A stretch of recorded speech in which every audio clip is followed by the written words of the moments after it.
This year's Law Day theme, Cornerstones of Democracy, Civics, Civility, and Collaboration, urges us to come together to rebuild trust in our institutions, show respect for one another, and work together to address the challenges that face our nation. While these words sound like sort of a general aspirational statement, they are especially important this year. Surveys conducted by the National Center for State Courts in 2012 and 2022 show declining public confidence in our institutions of law. And while we can briefly pat ourselves on the back for having the high score, if the survey is accurate and representative, 4 out of 10 citizens in Arizona have little or no confidence in their court system. We judges adhere to principles of procedural justice. We understand that it's important to do justice, and it's equally important that people before us feel they are receiving justice, and the community at large believes we are doing justice. The survey suggests we need substantial improvement. We must collaborate to improve our courts. We must emerge from our silos and engage in civil, honest dialogue that is rooted in fact and law. We must listen and seek to understand the positions of the people we disagree with. We must educate the public in and out of our courtrooms on how the decisions that impact their lives are made. And we must take on that challenge, understanding that according to a Pew Research study, 50% of the public gets their news from sources that are one-sided, inaccurate, and uncivil. Tonight's discussion is part of those efforts. We hope you are both educated and inspired by what you hear. And thanks for being with us. When the Law Day Committee first convened to create a program in connection with the year's National Law Day theme, Cornerstones of Democracy, Civic, Civility, and Cooperation, the topic of the tenor of public discourse and its potential impact on stifling debate needed to promote democracy immediately came to mind. And who better than to address this topic than 4 people who have had successful careers characterized by forceful argument, yet still remain universally respected by nearly everyone in the profession. So that's what we hope we did today. But really the point of this panel is not to just give you answers to go home and feel safe while democracy is safeguarded. It's really to remind yourself that you need to ask these questions daily to make sure that you're promoting civil discourse in your profession.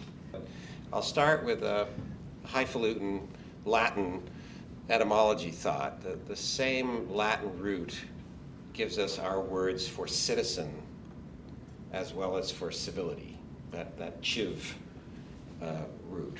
And figures like George Washington at the time of the American founding wrote and thought about this connection, that for people to be free as citizens, and free people will disagree, there would have to be guardrails and limits and rules about speech and disagreement and discourse. So civility wasn't just something nice, it was essential for free people to govern themselves and organize themselves for productive self-government. So civil disagreement means a set of virtues and character qualities that citizens learn, and they learn it in part by practicing it, and it takes role models in part to learn how to disagree in reasonable ways with an orientation toward the common project of being free together and self-governing together. So we could probably,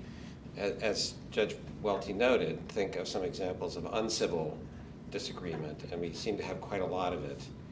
So it's heartening that the bar here, the bar on the bench in Arizona, wanted to focus on this idea of reasonable, constructive disagreement and exchange in private life as well as public life for the larger common good of self-government.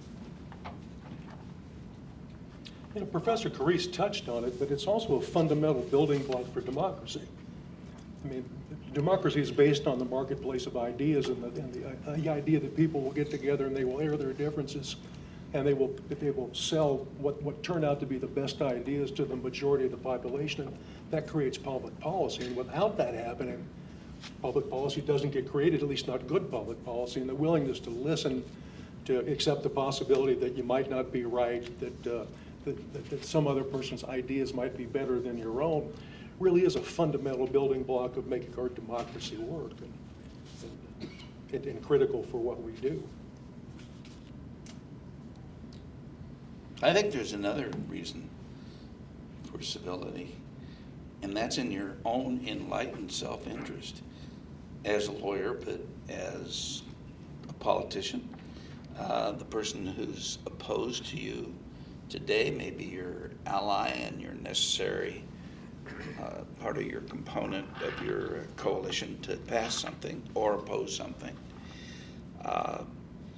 Nothing is permanent in the law, in politics, in debate. People and positions shift all the time. And one ought not to be in the business of making unnecessary enemies. It's bad enough that sometimes adversaries become enemies. Today, much of the dialogue, the debate, if you want to call it debate, I don't think it's fair to call it debate, is each side is so locked into its position and is convinced that its position is the only valid position. We can't exist as a civil society where adversaries have that view of the world. There's an old assistant U.S. attorney, probably long ago retired now, and his name may be largely lost to history, but his name is Joseph Hartzler. And he shouldn't be forgotten. He was the lead prosecutor in the Timothy McVeigh case. But one of the things he did that's, I think, pertinent to what we're talking about today is that in his opening statement, and I've provided it to you in the materials, and very early on in his opening statement, he made an interesting point. Hartzler played a tape of an administrative law hearing that was taking place across the street from the Marwil building, in which an administrative law judge was holding a hearing on a water law issue. And it sounded to me as if she was addressing pro se litigants.